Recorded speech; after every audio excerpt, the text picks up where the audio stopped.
حمدا وشكرا لله نحمده ونستعينه ونستغفره ونعوذ بالله من شرور أنفسنا ومن سيئات أعمالنا من يهده الله فلا مضل له ومن يضلله فلا هادي له أشهد أن لا إله إلا الله وحده لا شريك له وأشهد أن محمدا عبده ورسوله لا نبي بعده أما بعد. Yang sama-sama kita hormati guru kita bersama Al-Ustadz Agung Budiardi LC. Yang saya hormati Ketua DKM Mushola An-Nur Bapak Anwaruddin. Yang saya hormati Bapak Zijen. Yang saya hormati para jamaah Mushola An-Nur, bapak-bapak, ibu-ibu, yang mohon maaf saya tidak bisa sebutkan namanya satu persatu. Mudah-mudahan tidak mengurangi rasa hormat dan takdim saya. Pertama-tama marilah kita panjatkan puja-puji syukur kehadirat Allah Subhanahu wa taala yang alhamdulillah pada pagi hari ini kita semua bisa berkumpul di Mushola An-Nur dalam keadaan sehat walafiat.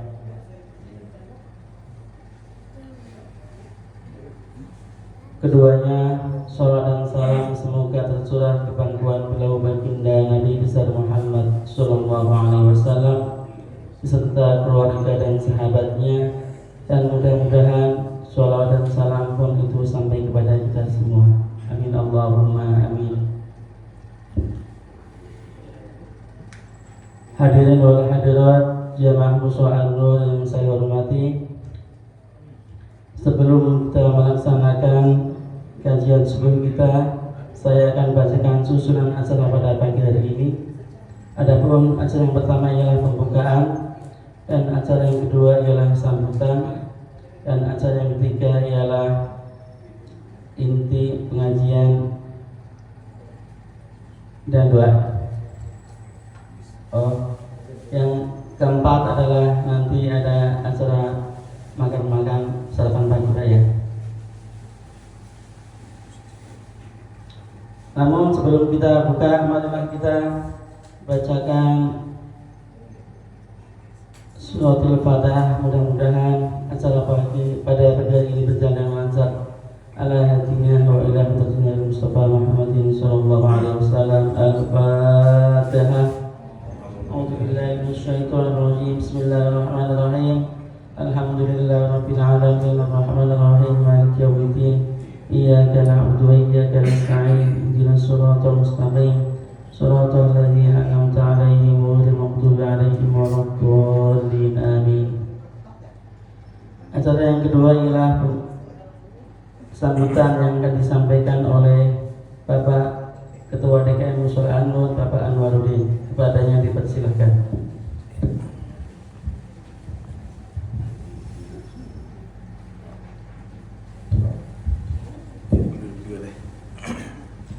Bismillahirrahmanirrahim.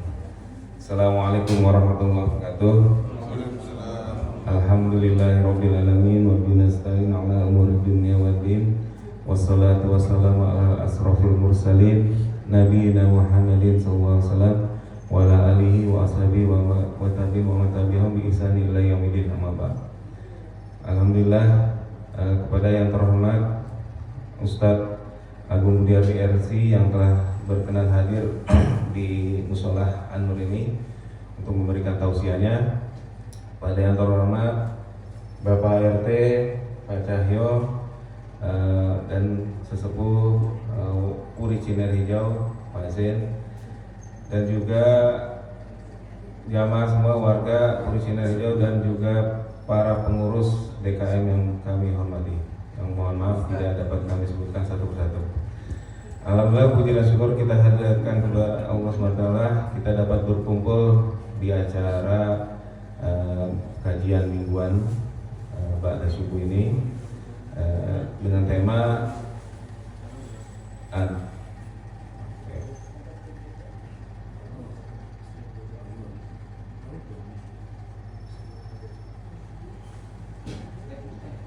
dengan tema adab dan ilmu dalam bertetangga yang dicontohkan Rasulullah SAW. Semoga kita dapat mempelajari dan menyontohkan apa yang disampaikan nanti. Adapun yang akan kami sampaikan juga adalah kami ucapkan barakallahu fikum kepada semua warga yang telah mensupport kegiatan-kegiatan dari DKM. Alhamdulillah telah berjalan baik selama ini, dan juga barakallahu fikum kepada para donatur, para muslimin yang telah menyumbangkan sebagian dari hartanya, tenaganya maupun pikirannya dalam kegiatan DKM ini. Kegiatan kami selama ini adalah untuk kajian dakwah, juga ada pekanan, ada setiap setiap pekan insya Allah. Jadi sebulan ada 3 kali sampai dengan 4 kali kajian.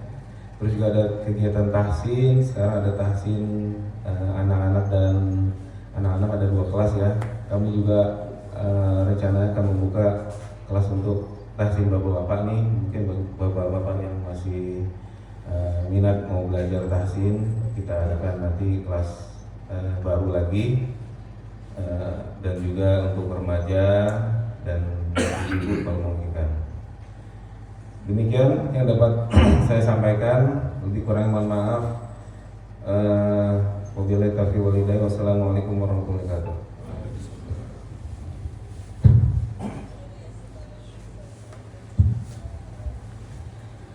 Terima kasih kepada Bapak Anwaruddin yang telah menyampaikan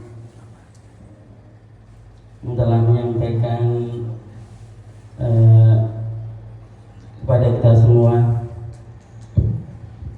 Adapun acara selanjutnya ialah ceramah agama atau mauidhah hasanah yang akan disampaikan oleh Ustadz Agung Budiardi LC. Kepada Ustadz Agung Budiardi LC kami persilahkan dengan segala hormat.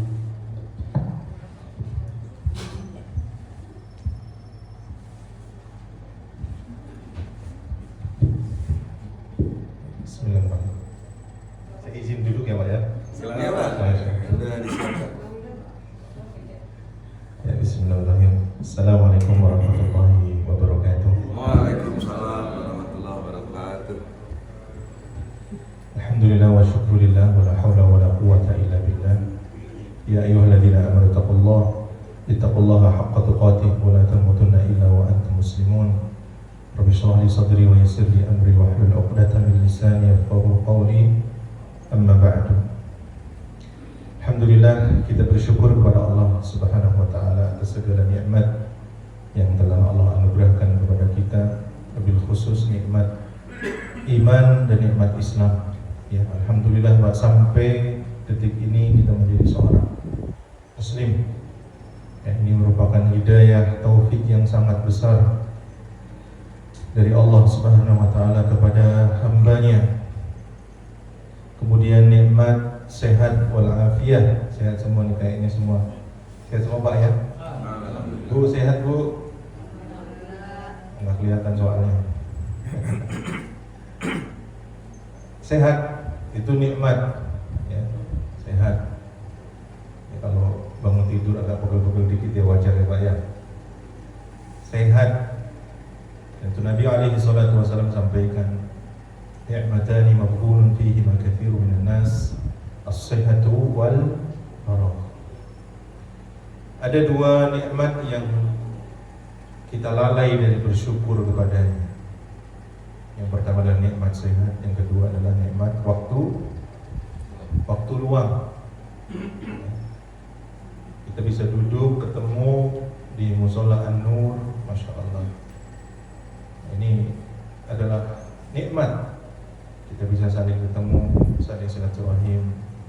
Ya, saya juga di sini hadir bisa nambah keluarga.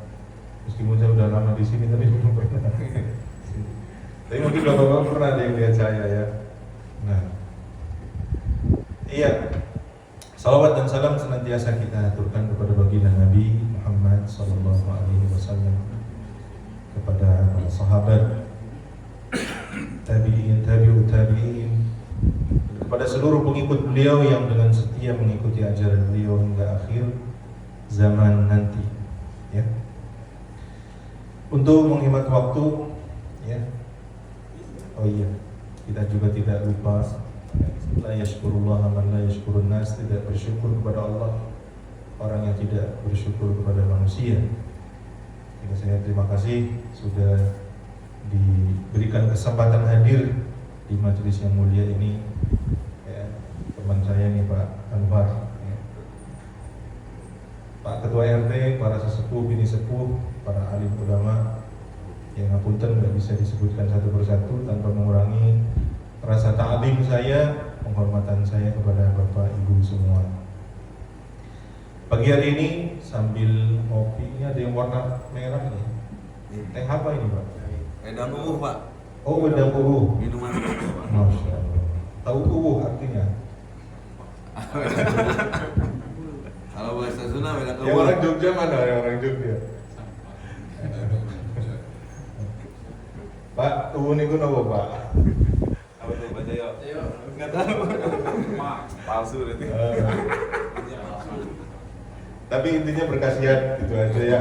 Nanti Google, tanya dari Google apa itu uwuh. Tapi yang jelas berman, itu ada yang hitam tuh, berarti kopi ini. Monggo Pak, diminum dulu. Kopi liong apa kopi?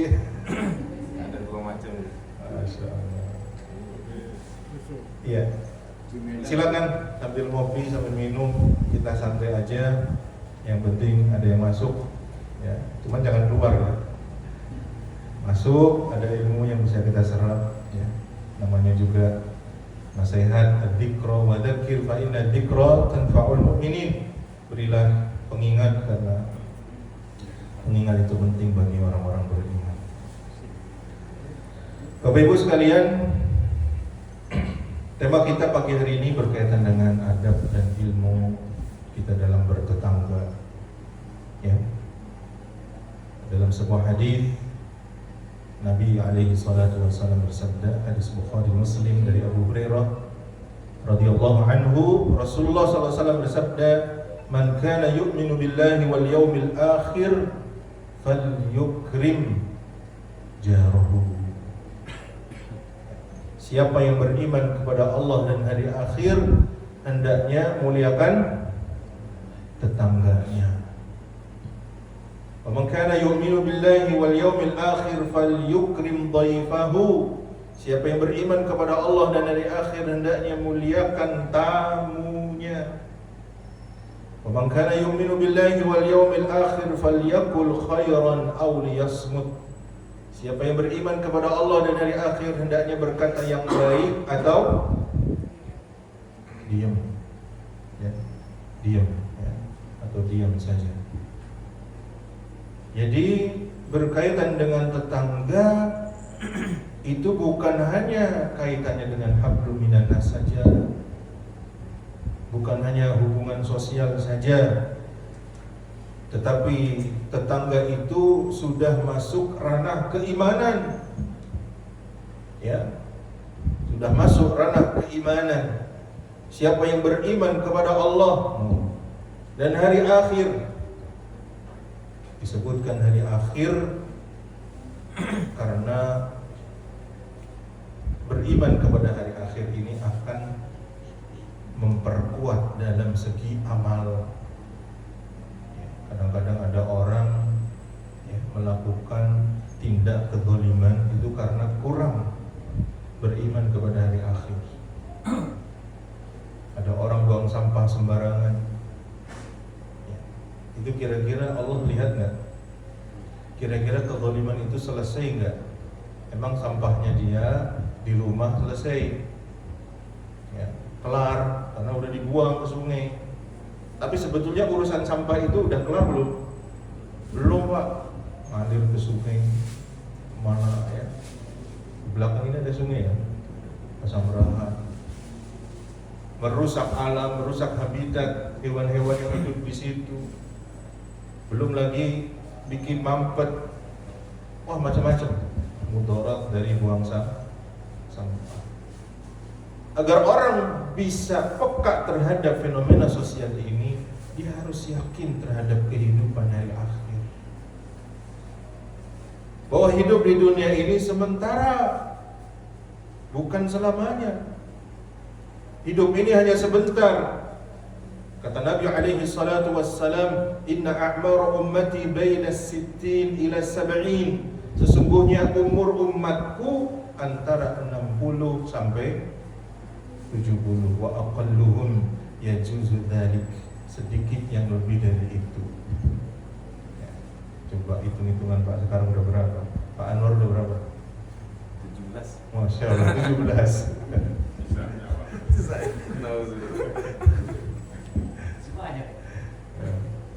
Coba kita hitung ya. Kalau mendekati 60 itu tinggal berapa tahun? Itu pun kalau 60, 70. Lah kalau kurang, ya kan? Imam Nawawi 40-an. Ya. Banyak ulama yang usianya muda meninggal. Yang tua juga banyak muda. Dan memang umur itu tidak menjadi penentu. Cuman kan kalau umurnya panjang, amalnya bagus, kan bekalnya semakin banyak. Sebagaimana Nabi sampaikan, ya, khairun nasi man tala umruhu wa hasuna amaluhu. Sebaik-baik manusia itu yang umurnya panjang, amalnya bagus. Wa syarrun nas man tala umruhu wa si'a amaluhu. Yang paling buruk dari manusia itu yang umurnya panjang, amalnya buruk, numpuk-numpuk dosa doang. Ya. Makanya beriman kepada Allah dan hari akhir itu dikaitkan dengan tetangga. Jadi ini bukan hanya fenomena sosial saja. Iya betul sosial. Karena manusia, ya kata orang kita yang son politikon. Kata orang mana? Kita yang makhluk sosial. Ya manusia itu nggak bisa hidup sendiri. Coba kemarin kita ada COVID tuh, ya Allah, puyeng. Mana-mana harus maskeran. Ya. Zaman COVID kita harus jaga jarak. Ya. Terus pokoknya kita terbatasi secara sosial. Hidup kita jadi sempit, betul Pak? Kerasa itu. Bahkan saya juga alumni COVID, alhamdulillah. Di sini ada yang alumni COVID? Banyak. Saya juga alumni COVID, ya Allah, punggung pada pegel semua Pak. Pada sakit. Saya kalau sakitnya itu, alhamdulillah saya masih bisa nahan. Cuma nggak bisa keluar itu, nggak bisa bersosial. Kan ada orang tipenya itu harus bersosial, bermasyarakat. Itu kan lumayan Pak, nggak bisa kemana-mana. Itu membuktikan bahwa manusia itu tidak bisa hidup seorang diri. Manusia harus guyub rukun. Manusia harus saling berbagi. Manusia harus saling menghargai. Bahkan Nabi alaihi salatu wassalam sering kali didatangi oleh Jibril, oleh malaikat Jibril. Malaikat Jibril itu pesannya berbuat baik kepada tetangga. Mazala Jibril yusini bil jar hatta dhanantu annahum sayuwarithuni. Senantiasa Jibril datang kepadaku untuk memberi nasihat berbuat baik kepada tetangga. Sampai-sampai aku menyangka tetangga itu bisa dapat harta waris. Berarti udah kayak anak, kayak bini Pak. Udah kayak anak istri. Ya. Jadi berbuat baik kepada tetangga, orang-orang sekitar kita, kanan, kiri, depan, belakang, itu termasuk dalam ranah iman kepada Allah dan hari akhir.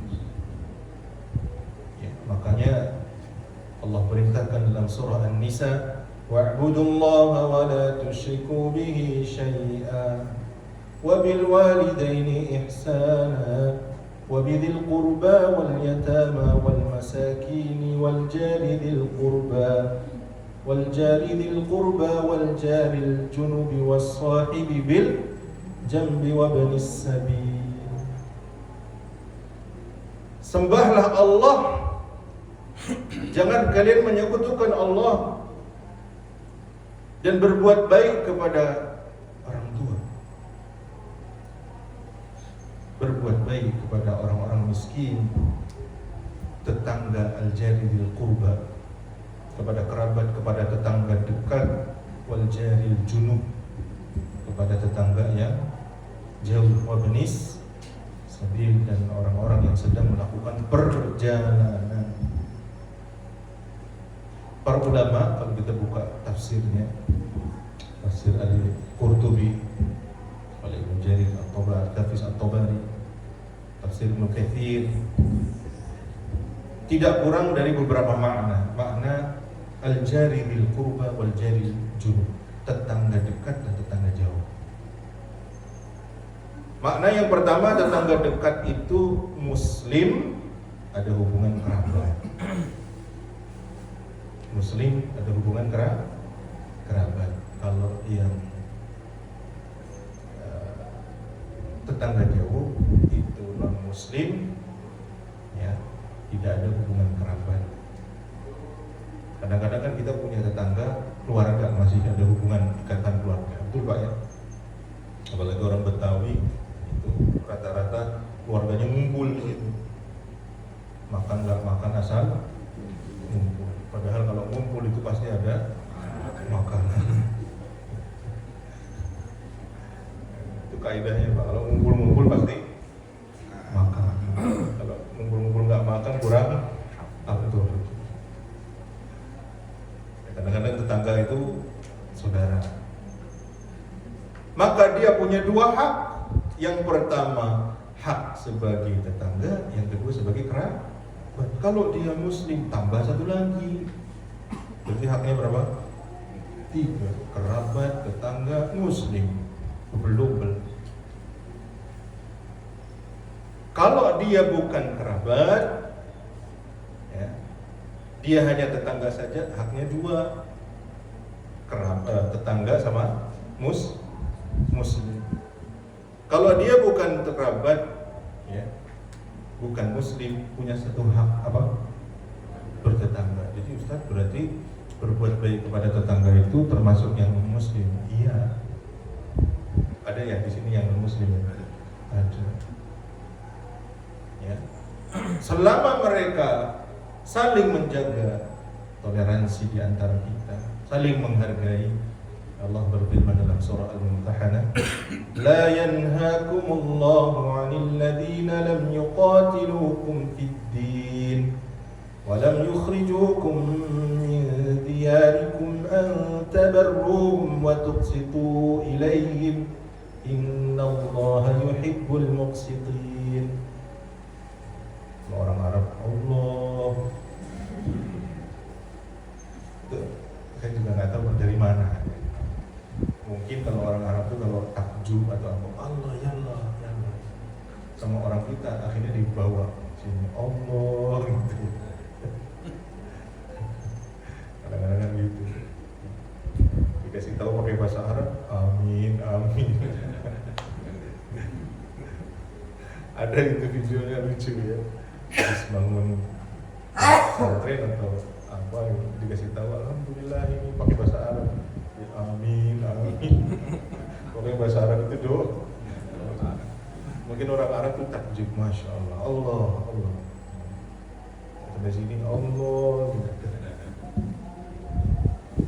Allah tidak melarang kalian untuk berbuat baik kepada orang-orang yang tidak mengeluarkan kalian dari negeri kalian. Tidak, ya, memerangi agama kalian. Allah tidak melarang kalian berbuat baik. Berbuat baiklah, karena Allah menyukai orang-orang, ya, yang berbuat baik. Berlaku adil, Allah menyukai orang-orang yang berlaku adil.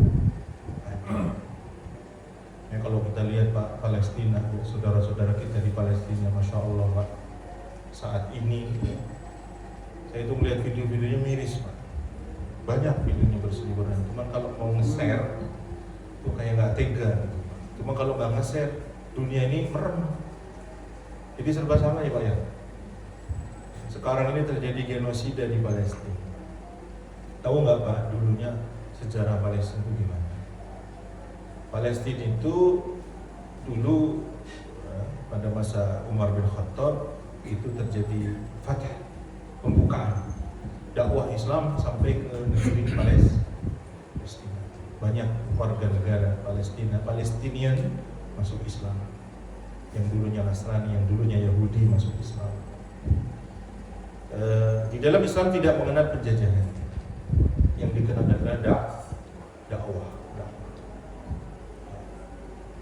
Kalau mau nggak mau perang itu opsi paling akhir, paling ujung. Ya, mau nggak mau. Tapi dakwah. Kita bisa hidup bertetangga, lanjut. Gitu. Pada masa Khalifah Umar bin Khattab, dakwah sampai sana. Makanya Islam berkuasa di bumi Palestina, yang Yahudi punya tanah yang nggak diambil, yang Nasrani punya kebun, punya rumah, nggak diambil, tidak disakiti. Sama kayak negara kita. Meskipun kita mayoritas, kan nggak boleh, Pak. Mentang-mentang tetangganya non Muslim, ya, punya mangga, ini kan lagi musim mangga tuh Pak, tampol, halal karena yang punya non Muslim. Oh nggak begitu Pak.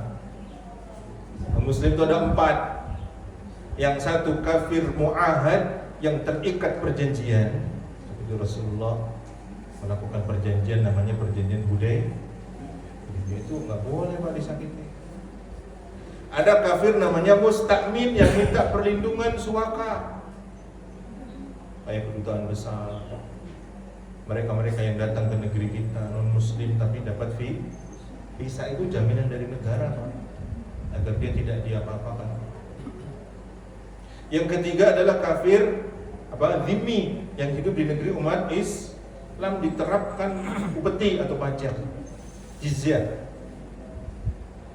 Yang keempat baru kafir harbi, orang kafir yang memerangi umat.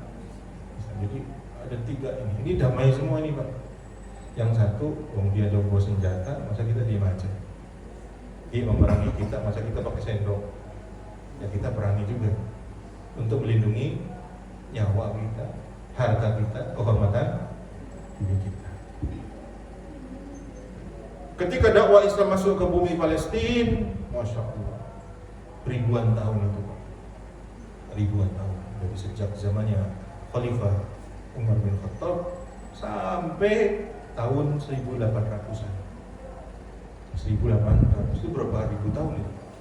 1000 tahun lebih. Orang-orang Yahudi di berbagai belahan dunia itu yang banyak yang terusir. Di Eropa, di Amerika, apalagi dulu zamannya zaman apa? Jerman Nazi. Wah itu dihabisin itu Pak, orang Yahudi. Mereka berpikir tempat mana yang bisa kita tempati. Akhirnya terjadilah eksodus kemana? Ke Palestina. Diterima dengan baik, hidup bertetangga, dikasih tempat. Tapi lama-kelamaan punya agenda sendiri, namanya Zionis, Sohyuniyah. Akhirnya dengan dukungan Amerika, Inggris, buat tentara. Itu awal mulanya Pak. Ya. Akhirnya terjadilah apa yang terjadi. Kita tahun 1945 merdeka, Palestina 1948 mulai udah diklaim semua, terbentuklah Israel. Ya. Jadi beda Pak. Kalau umat Islam itu jangan diajarkan toleransi. Umat Islam itu sudah khatam dengan toleransi. Ya. Makanya yang terjadi sekarang di bumi Palestina itu adalah murni penjajahan. Kenapa para pejuang-pejuang itu kemudian menimbulkan reaksi? 70 tahun lebih Pak, tanahnya dirampas, hidup mereka susah, diblokade. Ya. Kita kadang-kadang mati lampu aja sudah susah ya Pak ya. Mati lampu, AC mati, handphone belum dicas, wah udah tuh sinyalnya ngadat. Itu udah kayak tidak gitu kan. Udah gitu air habis lagi, nggak ada yang buat cebok. Itu baru sedikit. Sekarang kaum muslimin di Palestina mereka mengalami hal yang luar biasa. Itu penjara besar Pak, lampu nggak ada, listrik, air, makanan. Masya Allah. Semoga Allah Subhanahu wa ta'ala memberikan pertolongan kepada kaum muslimin. Nggak usah jadi muslim, nggak usah. Cukup jadi manusia. Cukup jadi manusia. Bahkan ketika ada terjadi perang, ada non muslim pasukan musuh, Pak. Dia lari ke kita minta perlindungan. Itu perang, Pak. Dia lari ke kita minta perlindungan. Dia udah menyerah, dia minta perlindungan. Itu namanya mustakmin. Wajib dilindungi, Pak. Ya, luar biasa Islam begitu. Ya, dilindungi. Bahkan memberi makanan kepada para tawanan itu makanan yang baik, yang disukai, bukan ala kadarnya, bukan. Wa yut'imuna at-ta'ama 'ala hubbihi miskinan wa yatiman wa asira. Para sahabat itu mereka memberikan makan sesuai dengan apa yang mereka sukai. Ala hubbihi miskinan, kepada orang miskin, wa yatiman, kepada orang yatim dan orang-orang yang ditawan. Jadi memberi makan kepada tawanan, Pak. Sampai yang suka kopi liong, kasih kopi liong, Pak. Anda suka wedang uwu, kasih wedang uwu. Suka sambal bakar, Pak. Ya. Ini bukan promosi, Pak, ya. Ya ada endorse. Sukanya ayam penyet, Pak. Makanya Islam ini luhur. Dalam kondisi perang pun tetap memperhatikan nilai-nilai kemanusiaan. Beda sama Yahudi, beda. Meskipun sebagian Yahudi yang dulunya kakek buyutnya asli Palestina pun banyak yang menolak. Banyak yang tidak suka dengan penjajahan itu. Kembali ke masalah tetangga. Dengan pendatang saja berbuat baik satu seorang muslim. Apalagi kita sesama muslim, innamal mu'minuna ikhwah. Orang-orang beriman itu bersaudara. Bahkan kita tidak bisa mencapai derajat keimanan yang sempurna sampai mencintai orang saudara kita yang seiman seperti mencintai diri kita sendiri. La yu'minu ahadukum hatta yuhibba li akhihi ma yuhibbu li nafsihi. Tidak sempurna keimanan salah seorang dari kalian sampai menjadikan saudara seimannya seperti dia cintai sebagaimana dia cintai dirinya sendiri. Jadi kan saya suka kalau parkir rapi, tangga kita juga suka begitu. Kalau kita suka berbagi, kita berbagi kepada tetangga. Kalau kita lagi bengong, tiba-tiba tetangga ngirimin makanan. Kalau zaman dulu, Pak, sering, Pak, masih ada adat gitu ya, ngirim rantang gitu ya. Zaman dulu, Pak. Sekarang masih ada nggak? Masih. Itu nanti bisa dimulai tuh. Cinere hijau pelopor di Depok. Ya. Ramadan kirim makanan. Nggak harus mewah-mewah ayam gitu, nggak usah, Pak. Sate kambing aja. Nasi kebuli aja, Pak, ya. Jadi apa yang kita sukai terhadap diri kita, kepada keluarga kita, kita pun lakukan hal yang sama kepada tetangga kita. Ya. Kita pengen parkir yang baik, tetangga parkir yang baik.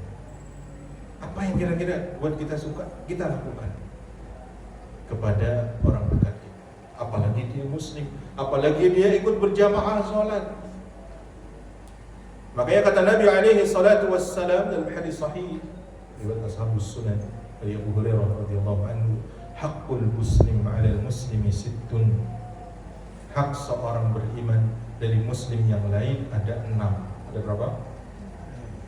Minum dulu, Pak,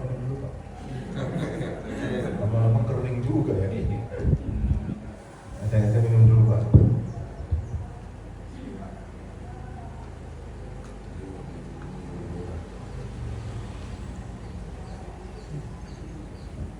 Mantap. Wedang ubuhnya mantap.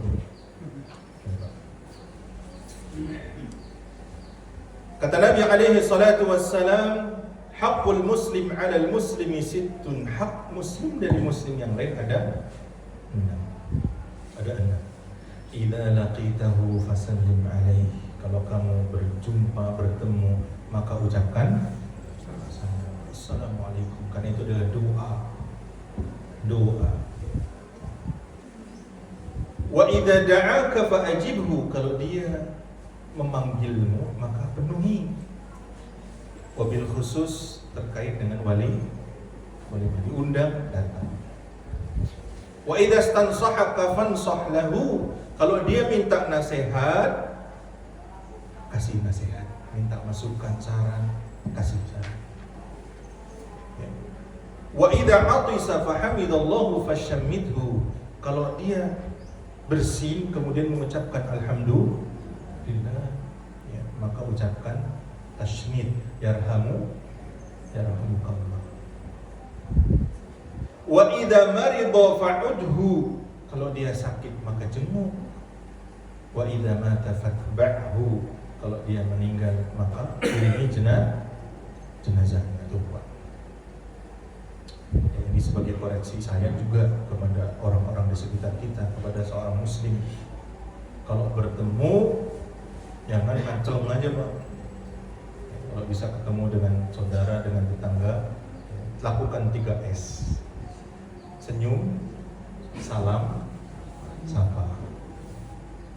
Senyum, jangan mukanya cemberut, Abu sang kontoriro. Senyum, Pak. Dan senyum itu termasuk sedekah. Kata Nabi SAW, tabassumuka li wajhi akhika sadaqah. Senyummu kepada temanmu itu sedekah. Coba sekarang pada senyum samping kepada sampingnya, coba lihat. Pak senyum, Pak, kepada sampingnya. Kalau ketemu senyum, kalau lagi sendiri-sendiri jangan senyum-senyum. Ada apa ini ya? Ini senyumnya sama handphone doang. Ini handphone ini jadi muskilah, ini jadi masalah. Mendekatkan yang jauh, menjauhkan yang. Makanya lagi forum-forum begini, handphone taruh dulu dah. Lagi ada forum-forum warga, duduk, handphone taruh dulu lah. Kita ini hidup tuh selalu dengan handphone. Coba aja, Pak. Bapak-bapak ini istrinya satu, cuma istri keduanya handphone. Bangun tidur, yang dicari apa? Handphone. Kecuali orang yang pakai kacamata, nomor 1 kacamata. Handphone dicas dulu, ya. Mau kemana dia handphone. Tukang-tukang mulu, istrinya mah kagak tuh, Pak. Jadi handphone ini kadang-kadang mendekatkan yang jauh, menjauhkan yang. Salah satu adab ketika kita bicara, ketika kita ngumpul lagi jagongan kopian, ya, minum kopi, minum wedang uwu, itu mumpun tak mudah. Kecuali kebutuhan, ya, kita bilang, maaf ya, saya balas dulu. Bertemu, senyum, salam, sapa. Mata tetangga apalagi, Pak. Idza laqitahu fasallim alaihi wa idza da'aka fa'ajibhu, kalau dipanggil untuk mengikuti acara walimah, datang, menyempatkan hadir. Wabil khusus walimah, kalau panggilan-panggilan yang lain itu mustahab, sunnah saja. Tapi kalau walimah, anaknya nikah, itu hukum awal aslinya wajib. Hukum aslinya itu wajib, kecuali undangannya secara umum, undangan di grup, ya. Itu berarti umum, itu nggak hadir nggak apa-apa. Tapi kalau personal, sudah diundang secara personal, maka wajib hadir, kecuali ada uzur, kita sampaikan uzur kita, ya. Kalau nggak ada uzur, kita nggak hadir, itu dosa, Pak. Karena ini hak muslim kepada muslim yang lain. Kalau minta nasihat, nasihati, ya, nasihati, ya, termasuk menjual rumah. Kadang-kadang punya tetangga menjual rumah, itu tawarkan kepada tetangganya, Pak. Ya, bro, besok saya butuh duit nih, pengen jual rumah atau kebun samping rumah. Tawarkan kepada tetangga. Jangan tawarin ke, ya, Shopee atau ke aplikasi, tangganya nggak tahu, tiba-tiba pada datang. Nah, kalau mau dijual dijual, saya juga mah. Oh, tetangga Pak. Bisa jadi dia pengen rumahnya digedein, maka tawarkan kepada tetangga dulu. Prioritas utama tetangga. Kalau minta nasihat, rembuk halus, musyawarah, kasih masukan. Bikin rumah ini enaknya gimana ya Pak? Gini. Bahkan di dalam fikih itu ada bab Pak, tentang kaidah fikih ad-dararu yuzal, mudarat itu harus dihilangkan. Kalau bikin pintu atau jendela menghadap tetangga sehingga kemungkinan bisa melihat isi di dalam rumah, itu pun nggak boleh. Karena kita bikin pintu ya, jendela kita buka, kelihatan rumah tetangga kita, kan repot kalau lagi nggak pakai baju. Itu menghadap saja itu dilarang. Kalau tetangganya masih ngeyel, boleh bagi tetangganya minta kepada para setempat untuk ditutup paksa. Itu dalam bab fikih. Dalam bab fikih boleh. Ini. Kayak kata Nabi alaihi salatu wassalam kepada Abu Dzar, ya Abu Dzar, idza tabakhta maraqah fa'akfir ma'ahu. Fa'akfir ma'ah. Kalau kamu, wahai Abu Dzar, kalau kamu masak sayur, perbanyak kuahnya. Ya bukan kuahnya doang. Ya ada kikilnya ke, apa dagingnya, tangga dulu. Ini udah jarang memberi kepada tetangga, saling kiri. Masya Allah, kalau Cinere hijau begitu, top. Monggo, dimulai. Ya. Nggak harus mewah-mewah, nggak, apa aja. Apalagi kalau pas pulang kampung, bawa oleh-oleh apa, tangganya Pak. Karena dia adalah orang yang paling berhak untuk kita berbuat baik di samping kerabat. Itu. Kalau tetangga kita sakit, apa? Jenguk. Apalagi jemaah mau sholat an-nur. Mana orangnya?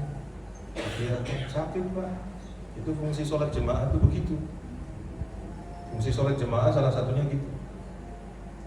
Jadi semua ibadah yang sifatnya hablum minallah itu pasti hablum. Percaya enggak?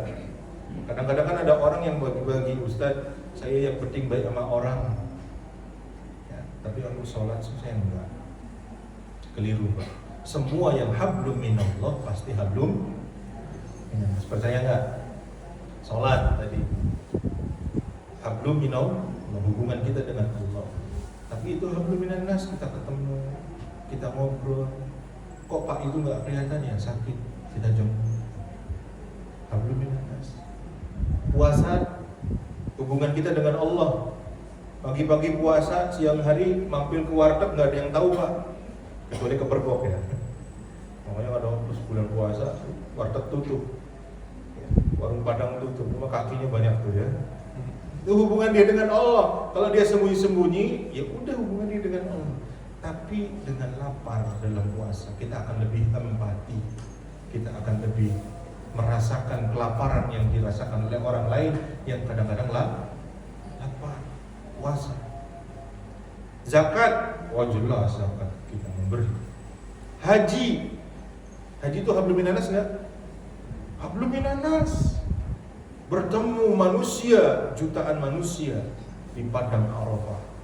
Semuanya bertalbiyah yang sama, pakaian putih-putih yang sama, tidak ada bedanya antara rakyat dengan pejabat, ya, tidak ada beda antara orang yang hidungnya mancung sama yang pesek, yang kulitnya hitam dengan yang kulit putih. Kalau kita kulit apa Pak?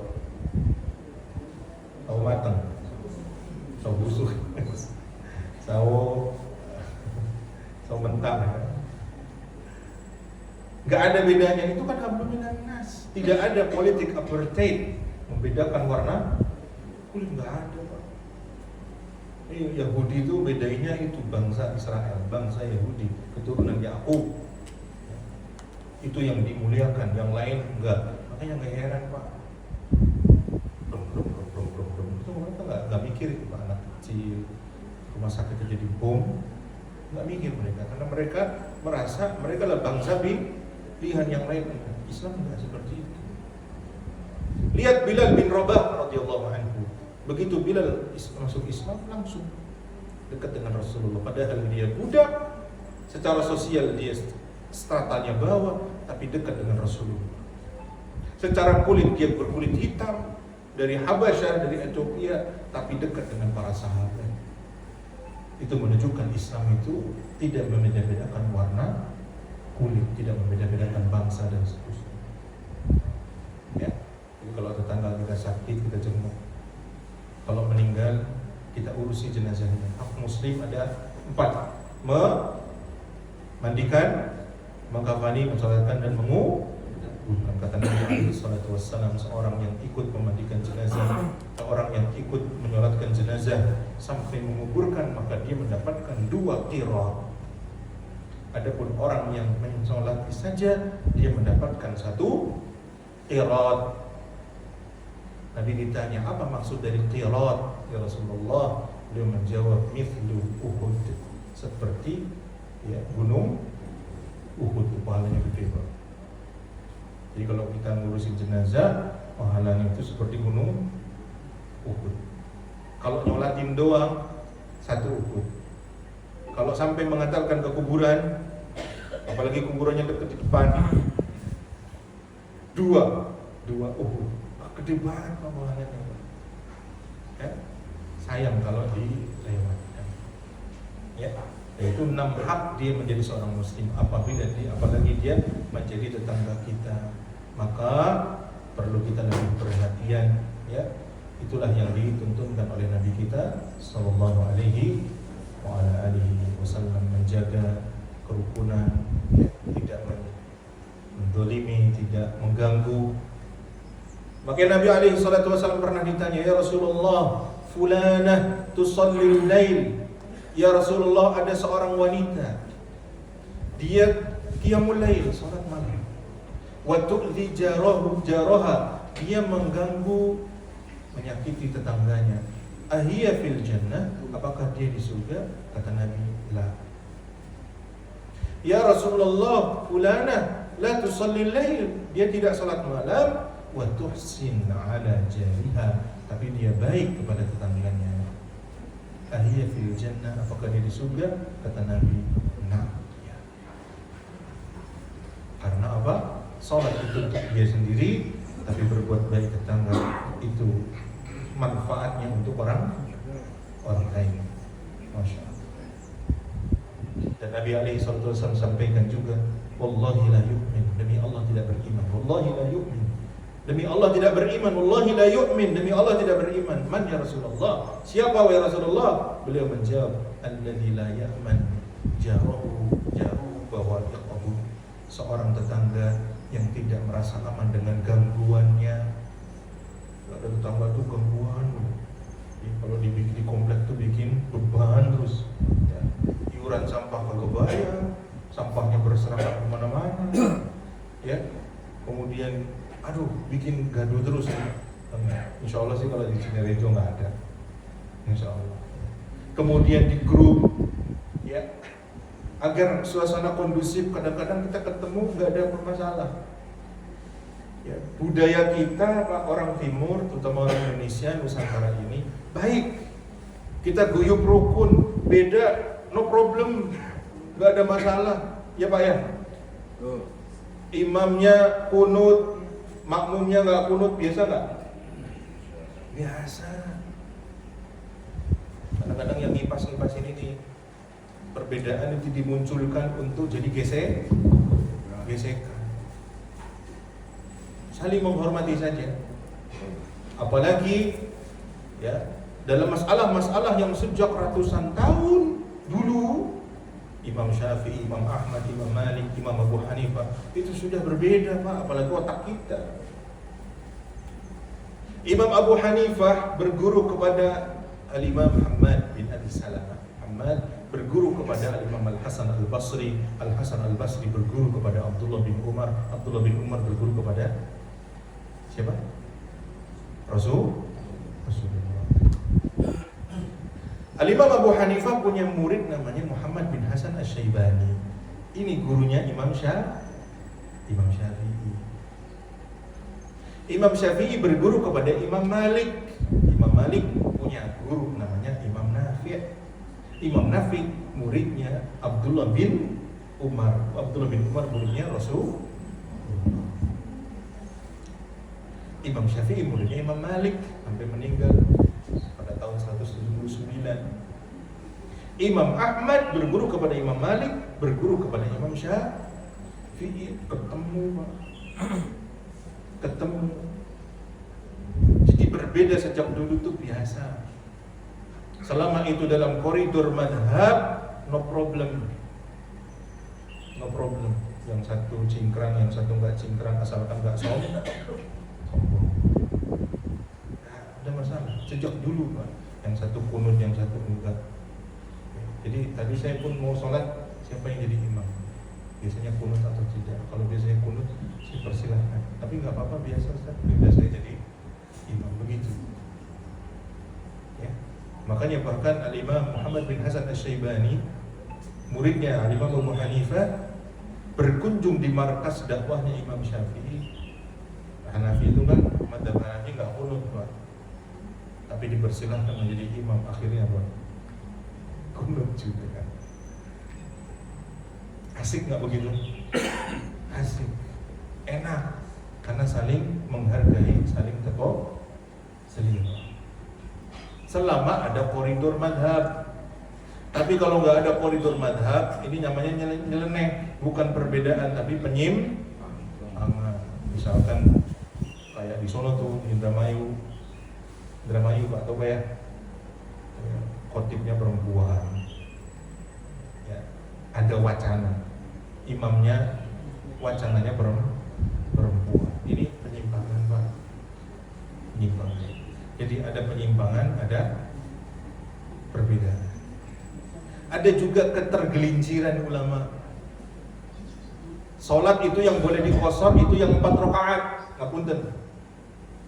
Zuhur, asar, dikosor jadi 2. Ada ulama berpendapat sholat subuh itu bisa dikosor jadi 1. Ini tidak ada prakteknya dari Rasulullah. Nah, ini namanya nyeleneh. Tapi kalau perbedaan madhab, pandangan ulama itu biasa. Nabi SAW bersabda, kullu dhinabi minas sibah fa'aklu haram. Semua hewan buas yang bertaring haram. Sampai jam berapa? Bebas. Dikit lagi Pak ya. Semua hewan buas yang bertaring apa hukumnya? Singa, harimau, macam-macam. Pertanyaannya, hadis ini dipahami untuk hewan darat apa hewan laut? Apa hewan air? Karena Nabi SAW menyatakan uhillat lana maitatani wa daman, dihalalkan bagi kami 2 bangkai dan 2 darah. Adapun 2 bangkai adalah ikan dan belalang. Jadi ikan meskipun ganas pun tetap halal. Hiu meskipun giginya tajam begitu tetap, karena ikutnya ikan.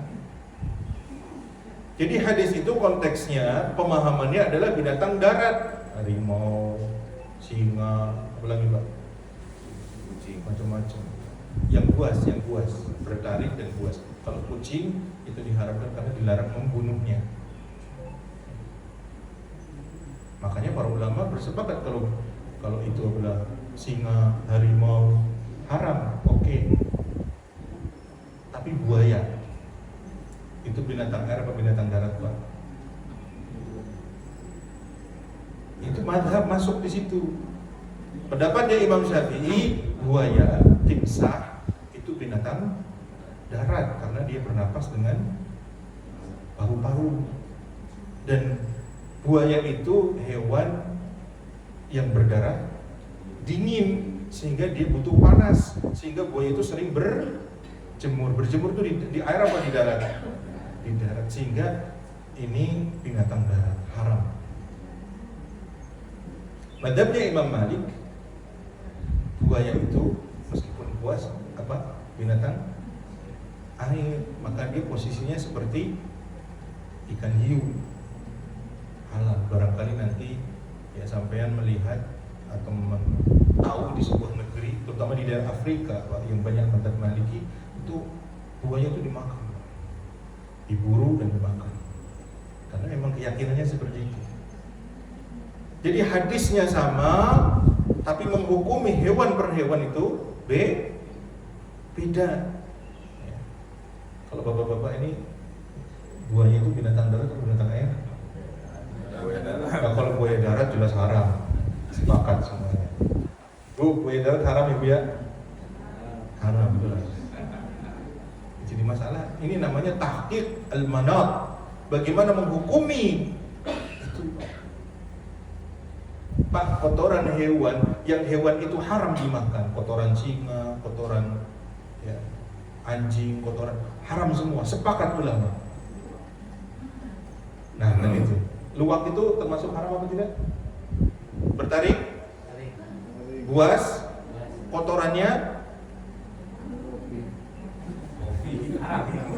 Kotorannya najis, sepakat ulama. Jadi kalau dia makan kopi, keluar bentuknya kopi, kopi itu apa? Kotoran, najis. Semua yang najis hukumnya? Aduh, ayo, yang minum kopi luwak malah. Tapi kalau yang sasetan aman, insya Allah. Namanya doang. Coba. Jadi masalah ini kopi, apakah dia itu najisnya najis ain, najis kotoran, kayak kotoran kita itu najis ain. Mau dicuci kayak apa tetap Pak Ustaz, dalam kotoran itu ada protein yang terbuang. Bagaimana memanfaatkan protein itu? Orang Jepang ada loh Pak, penelitian feses manusia, memanfaatkan feses manusia untuk makanan, karena dicari kandungan proteinnya, kandungan lemak dan sebagainya. Tapi dalam Islam itu hukumnya haram. Kalau dimakan hukumnya haram. Tapi kalau dibuat untuk pupuk, untuk gas, itu ya. Tapi kalau ini ya, si luwak ini, apakah dia itu makan kopi keluar itu disebut najis ain ataukah mutanajis? Bedanya apa mutanajis? Mutanajis itu barang suci yang terkena najis. Sarung kita kena najis, dibersihin, balik lagi suci. Anak kecil makan kelereng itu suci, dimakan keluar bentuknya kelereng, yang aslinya warna hitam kok ada kuning-kuningnya ya. Yang dibersihin kuning-kuningnya jadi bersih. Nah, statusnya biji ini kayak kelereng apa bukan? Gitu. Diteliti oleh MUI, kesimpulannya bahwa itu adalah suci. Betul terjadi fermentasi di perut luwak, tapi kemudian keluar masih utuh bijinya sehingga masih bersih, suci, dibersihkan. Ya. Jadi mazhab itu biasa Pak, jangan dikipas-kipasin, biasa aja. Beda itu biasa. Selama bukan penyimpangan tuh gak ada mazhabnya Pak. Sholat jenazah adzan dulu, Allahu Akbar. Adzan itu baik, tapi Rasulullah tidak pernah menyampaikan. Ini penyimpangan. Mau sholat id, adzan dulu. Adzan baik, panggilan untuk sholat, tapi dalam sholat id Rasulullah tidak pernah mengajarkan. Ini namanya penyimpangan, bukan mazhab.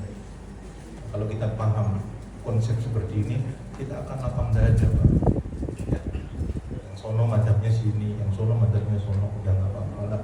Lana amaluna walakum wa nahnu lahu mus. Bagi kami amalan kami, bagi kamu amalan kamu, kita sama-sama mus. Jangan lakum dinukum, cuma orang kafir. Kira-kira itu Pak, kurang lebihnya. Ya, kalau dicatat itu berapa poin ya? Banyak ya. Insyaallah nanti dibuat kesimpulan. Dan intinya kita saling menjaga, saling bersediro, menghormati. Ya, hak muslim tadi sudah kita bahas. Nah, kira-kira itu saja yang bisa kita kaji pada pagi hari ini. Kurang lebihnya mohon maaf. Ada tanya jawab? Oh ada. Kirain udah pengen ambil mobil Pak. Ya silakan Pak, Bu, tanya Bu. Pak.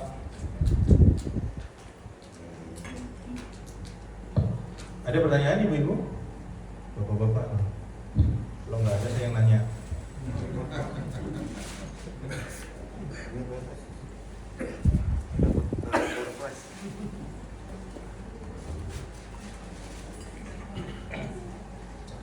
Silakan Pak. Iya, semoga. Silakan. Terima kasih. Assalamualaikum warahmatullahi wabarakatuh. Waalaikumsalam. Tetangga ya. Karena kita ada punya kewajiban tetangga ya. Iya. Tapi yang namanya tetangga mungkin ada jarak atau gimana Nah. dari tempat kita ya. Jangan sampai kita salah, "Oh, itu bukan tetangga saya gitu. Jauh dari mana. Apakah ada ukuran Tertentu. yang dimaksud? Nah. Yang dimaksud tetangga. Iya. Jadi sengaja saya nggak sampai biar tanya. Kalau nggak tanya, saya mau tanya pertanyaan ini. Iya, apa yang dimaksud dengan al-jar? Ada beberapa pendapat di kalangan ulama. Pendapat yang pertama, al-jar atau jiran itu tetangga Pak. Yang Malaysia negeri, di situ maksudnya tetangga. Negeri tetangga itu siapa? Yang pertama pendapat ini, ya, pendapatnya Aisyah dan beberapa sahabat, tetangga itu adalah 40 rumah dari rumah kita. Ke kanan 40, belakang, ke kiri, ke depan 40, itu masih tetangga. Ini pendapat pertama. Ini masyhur. Pendapat ini masyhur, sering disampaikan. Yang kedua adalah tetangga adalah mereka yang ikut sholat di tempat di mana kita sholat. Ya, mobil khusus sholat subuh. Ya, kalau sholat subuhnya berjamaah bersama kita, dia adalah tetangga. Meskipun kadang-kadang kayak komplek ini kan tertutup ya, kosono sholatnya nggak ke sini, berarti dia bukan tetangga. Tapi kalau depan ini sholatnya ke sini, tapi bukan berarti yang depan kita nggak sholat subuh, bukan tetangga. Tapi kemungkinan dia kalau mau sholat tuh bisa sholat di musola Nur. Itu definisi tetangga. Yang ketiga adalah tetangga itu adalah mereka-mereka yang sering ketemu muwajahah. Yang sering ketemu dalam arti lewat sono ada dia, lewat sini aduh eno. Sering ketemu papasan karena memang masih satu lingkungan. Itulah tetangga. Ya. Yang keempat adalah dikembalikan kepada urf, kebiasaan. Selama kebiasaan masyarakat menyebutnya tetangga, maka itu adalah tetangga. Ya. 4 pendapat ini ada dalam kitab-kitab ya, Raqaiq, disebutkan definisi tetangga. Ya. Kalau kita gimana Pak? Dikembalikan kepada uruf saja. Ya, kalau masih lingkungan An-Nur, ya, lingkungan kompleks Cinere Hijau itu semuanya insya Allah tetangga. Kalau ke sono kan udah tertembok, dia pun jarang ketemu sama kita. Ya. Meskipun tetangga, tapi tetangga agak jauh karena jarang ketemu. Kalau kuburan tetangga kita. Blok D itu. Kira-kira itu Pak. Yang jelas ini semua tetangga ini. Ya, insya Allah. Sono depan satu komplek ini insya Allah. Kalau memakai pendapatnya Aisyah dan beberapa sahabat, 40 rumah ke belakang ke depan, ini bisa semuanya masuk ya. Nah, semuanya masuk. Kira-kira itu Pak. Nah, Allahu a'lam bishawab. Allahu a'lam bishawab. Yang nanya dapat ini Ustaz. Yang nanya dapat kenang-kenangan. Oh, Masya Kalau yang belakangan yang nanya dulu. dapat hadiah. Iya, satu sih. Silakan. Silakan mau yang mana? Diserahkan secara simbolis oleh ketua DKM. Oh. Mau yang mana pilih? Bukunya ada 3 ya, berarti saya nanya 2 lagi aja. Bukunya ada 4. Kalau 2 kali bisa pinjam dulu. Kalau pinjam 100. Ya, Silakan, terima Pak. kasih. Iya, Mau yang ada mana? lagi Pak. Ayo ada hadiahnya Apa nih. Doa. Silakan. Boleh milih ya? Boleh. Wah. Aduh, apa? Oh, ada ini. Nah, silakan Nah, Pak. ini. Itu aja. Anwar, puasa nggak? Puasa nggak? Difotoin? Oh, foto. Iya, silakan. Dekat Ustaz. Lagi, Iya. geser lagi. Geser lagi Pak Anwar. Geser lagi. Aduh, deket banget. 1, 2, 3. 1, 2, 3. RT 6. Kemudian ada RT 5, RT 5. 3, 4, depan, belakang, ada satu RW. Menurut Pak Ustadz bagaimana Pak Ustadz? 6. Karena kan kita ada program lingkungan segala macam. Iya, bagaimana dengan hitung-hitungan RT, RW? Ya. Nah, memang definisi tetangga ini tidak dinaskan, tidak secara spesifik di dalam Al-Quran atau di dalam sunnah, tidak secara spesifik. Sehingga ini masuknya ranah ijtihad orang ulama berdasarkan atar-atar yang lain. Seperti tadi pendapat yang pertama, jadi masyhur 40 rumah ke depan ke belakang. Dan pendapat-pendapat yang lain tadi ada 4, termasuk yang berjamaah salat subuh di masjid yang sama, itulah tetangga. Bagaimana dengan RT dan RW? Itu satu lingkungan, satu ini. Ya, mereka adalah orang-orang yang lebih dekat kepada kita daripada yang lain. Itu artinya kalaupun mau disebut tetangga, maka tetangga wal jaril junubi, jadi tetangga yang jauh. Wal jaridil qurba, tetangga yang dekat, dan tetangga yang jauh. Kira-kira satu kawasan, masih satu RT. Ini satu RT atau 2 RT? Satu RT. Di luar tembok beda RT. Nah, mereka berarti tetangga jauh. Kira-kira itu, Pak. Kira-kira itu. Masih disebut tetangga, tapi tetangga jauh. Kalau mereka ada yang meninggal, apalagi kita kenal, kita ikut mengurusi mereka. Gitu. Allahu a'lam. Ngapunten. Kira-kira. Hadiah. Udah keseringan nggak tahu. Silakan dipilih. Udah jam berapa ini? Oh, jam 6 kurang. Silakan. Pak Ustadz, Iya, monggo. Apa tak bisa nggak? Nggak minta buku lagi. Tapi ini kayaknya lelucon, tapi ini Pak, kita sering dengar istilah negara tetangga. Ya. Nah ini kaitannya tadi sempat disinggung Pak Ustadz ya.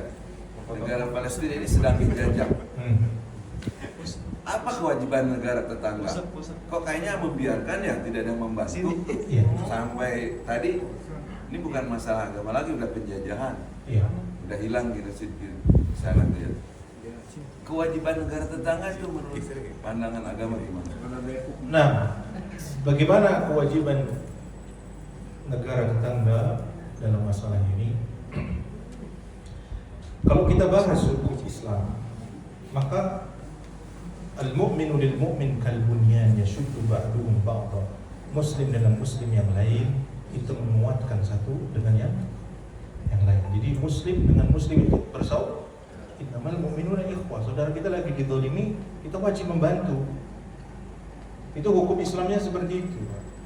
Secara negara wajib dalam hukum Islam, terutama tingkat Palestina, ada Suriah, ada Libanon, kemudian satu lagi Mesir, itu kan perbatasan semua. Itu wajib membantu. Apalagi negara-negara Arab yang kemudian mereka kaya, secara Islam itu wajib membantu. Tetapi kita hidup sekarang itu ada namanya hukum internasional, di mana kalau ada negara yang terang-terangan membantu, akhirnya itu adalah mencanangkan perang terhadap koalisi mereka. Ini yang perlu dipikirkan matang. Mobil khusus Palestina itu di belakangnya ada Amerika. Bukannya kita mengkerdilkan umat Islam, keberadaan umat Islam. Silakan tanya kepada yang di militer ya, tentara atau bintang 3, bintang 4. Silakan tanya kalau punya keluarga, punya saudara, punya teman yang seperti itu. Hitung-hitungan kekuatan, Pak. Kalau zaman dulu perang itu dengan pedang. Berangkat, Pak. Insya Allah kalau pakai pedang Palestina menang, insya Allah. Karena mereka pemberani. Tapi sekarang itu beda. Perang itu dengan alutsista yang canggih, dengan hitung-hitungannya. Itu yang agak berat karena Amerika tahu sendiri, ya, alutsistanya paling mutakhir. Ya, Rusia di bawah Amerika.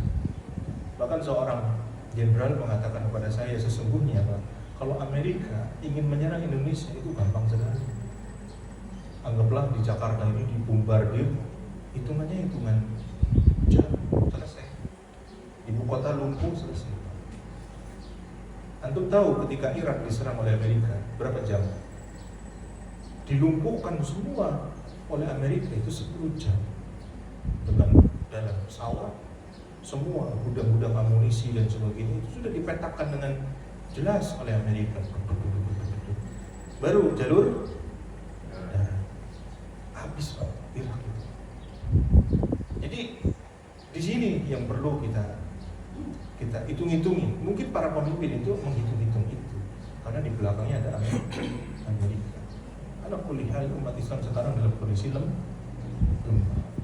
Semestinya tetap membantu ya semampunya, baik secara terang-terangan atau tersembunyi. Karena itu di OKI sendiri ini sedang masih rapat Pak, di Organisasi Islam Dunia sedang rapat. Salah satu negara, ini Libya, mengusulkan militer Libya siap turun. Libya. Kalau Indonesia tidak, karena Indonesia menganut politik bebas aktif, ya, sehingga Indonesia hanya mencuplai dari bawah, kalaupun nuklir senjata, seperti waktu kasus mana di Bosnia, itu senjatanya dari mana? Indonesia. Pak Harto turun ke sana. Tapi kan nggak kelihatan, karena kalau terang-terangan negara membantu, berarti kalau dia punya sekutu pun berarti berlawanan dengan Indonesia. Itu seperti itu. Kalau semuanya akan turun, Rusia turun, akhirnya perang dunia. Ini yang masih dihitung-hitung. Ya. Paling tidak itu harus membantu, baik dengan biaya, dengan senjata dipasok. Sama seperti Suriah, ketika Suriah dipimpin oleh Bashar al-Assad, itu Syiah Nusairiyah mendolimi rakyatnya yang ahlu sunnah seperti kita, sunni Pak. Maka negara-negara di tetangga-tetangganya hanya menyuplai dari bawah. Tapi Rusia, karena dia negara resmi, Suriah itu dipegang Bashar al-Assad, dia minta bantuan kepada Rusia, Rusia masuk Pak. Ada pun negara-negara Arab hanya dari bawah, termasuk juga Amerika. Nah, Amerika biar kepentingan Rusia tidak masuk ke Suriah, maka Amerika membuat ISIS. Amerika membuat ISIS, Islamic State, Irak and Syam, Suriah, ISIS. Jadi ISIS itu murni buatan Amerika untuk menjadi magnet siapa-siapa yang ingin jihad dengan ilmu yang minim, akhirnya berangkat ke sana. Akhirnya dihabisi. Sama seperti Afghanistan. Ketika Afghanistan dijajah oleh Uni Soviet, Amerika membuat pasukan. Siapa? Taliban. Memanfaatkan orang-orang situ yang mau berjuang, dimanfaatkan, didanai oleh Amerika. Taliban itu sejarahnya, Taliban itu dari, kalau bahasa Arabnya Taliban itu dua orang pelajar. Itu dulu dibunuh, itu menggelorakan semangat orang Afghanistan. Jadi dulu Afghanistan Taliban, kemudian Osama bin Laden itu didanai oleh Amerika. Tapi begitu kuat Amerika lemah di situ. Akhirnya Amerika hengkang, sekarang dipegang oleh Taliban. Seperti itu. Jadi intinya itu hitung-hitungan Pak, hitung-hitungan. Ya. Dan kita tidak tahu hitung-hitungan di belakangnya, apakah ada bisnisnya atau apa, kita tidak. Kadang-kadang kita tidak bisa memahami itu. Tapi tetap ada kewajiban membantu. Yang paling tidak mengutus, ya. Karena Yahudi ini nggak kayak yang lain, akan menyerang. Kalau misi perdamaian di Lebanon, alhamdulillah Indonesia sukses ya. Sudah berulang kali Indonesia mengirim pasukan ke Lebanon agar tidak terjadi konflik antara Lebanon dengan Israel dengan Yahudi. Alhamdulillah sukses. Tapi di Palestina ini, terutama di jalur Gaza, nggak kelar-kelar. Sehingga sangat beresiko seandainya kita pun mengirim pasukan di sana dan sebagainya.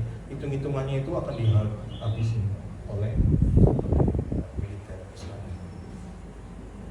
Nah, kulihat banyak hitung-hitungannya yang kita tidak. Tapi tetap secara Islam kita harus membantu semampunya kita. Dan dulu pernah terjadi perang antara negara-negara Teluk Arab dengan Israel. Apa hasilnya? Kalah. Karena dia di belakangnya ada Amerika. Apalagi sekarang kapal-kapal induk Amerika sudah merapat ke dekat ke Israel. Kapal-kapal itu induk sawah. Itu yang perlu diperhitungkan secara militer.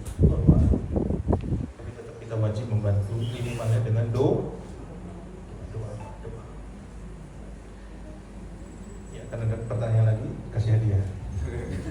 Boleh Pak. Cukup satu ya. Saya kira itu yang bisa kita kaji pada pagi hari ini. Kurang lebihnya mohon maaf. Yang benar datang dari Allah Ta'ala, yang salah datang dari saya dan syaitan. Wabillahi taufiq, subhanaka wa bihamdika, asyhadu an la ilaha illa anta, astaghfiruka wa atubu ilaik. Wassalamualaikum warahmatullahi wabarakatuh.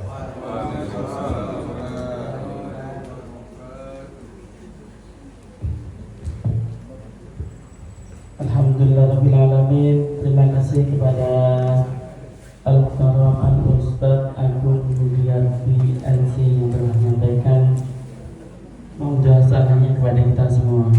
Mudah-mudahan apa yang beliau sampaikan kepada kita semua, kita dapat memahaminya dan dapat melaksanakannya dalam kehidupan kita sehari-hari. Hadirin jemaah mushola An-Nur yang dirahmati Allah, demikianlah susunan acara pada pagi hari ini. Kajian subuh bisa berjalan dengan lancar, dan saya sebagai pembawa acara apabila ada kesalahan mohon diberikan bentuk maaf yang sebesar-besarnya. Wallahu a'lam bishawab. Wassalamualaikum warahmatullahi wabarakatuh. Bapak-bapak, kami persilahkan untuk bersama-sama menyantap hidangan pagi yang disediakan oleh VKM Mushola An-Nur. Makan